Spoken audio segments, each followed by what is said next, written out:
Tungod kay nagsigi kuno og pangayo ug cash advance, patay ang usa ka family driver sa Davao City. Human gipuspusan ang naong, giputlan pa og kinatawo sa amo niini. Atong sayro ng detalye sa report ni Argil Relator.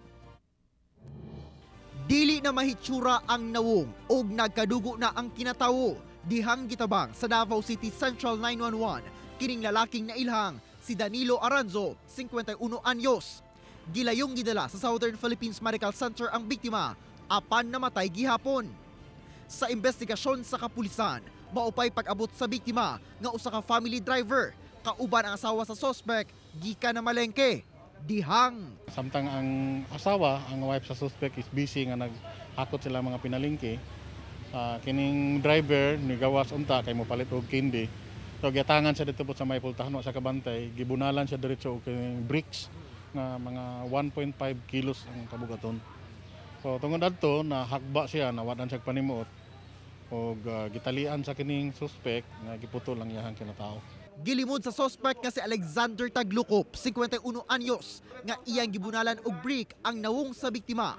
Apan aminado nga iya kining giputlan og kinatawo. Gida ka lang niyo, gana ba? Midlak. Pagkaluya yung tumbag, sipa-sipa na ako. Hindi ko wala akong bunali. Kung hindi ko gana, kaya na kalipisa ako sarili. Pagkahidak lang ako luluya sa hinay, tutumbag, iputang na ako, sipa-sipa na ako, unya. Pagkalubat niya, gikuha na ako, gibuhan na ako, iputang na ako, kawan ako sa iya, kalagot na ako.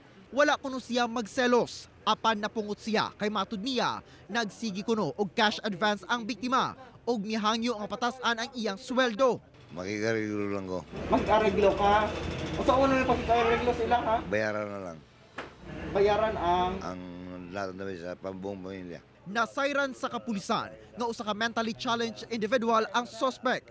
Base sa gibutyag og mga dokumento nga gipresenta matud pa sa kabanay sa suspect kanila. Due for confinement na siya sa rehab on February 15. Kaya lang naabtan atong incident atong February 14, pamuna na siyang nahitabo karon. So we're ruling out yung tinatawag na a crime of passion or third party. It is purely on the problem of mental challenge of our suspect. Luyo nga gina-claim sa mga kabanay sa suspect nga mentally challenged kini. Gipasaka na sa kapulisan ang kasong murder, batok kaniya. Sanglit, ang korte na matud pa ang dunay katundanan nga mo desisyon labot sa maong kaso. Kauban si Jojo Solarte sa kamera. Ako si Argil Relator para sa One Mindanao.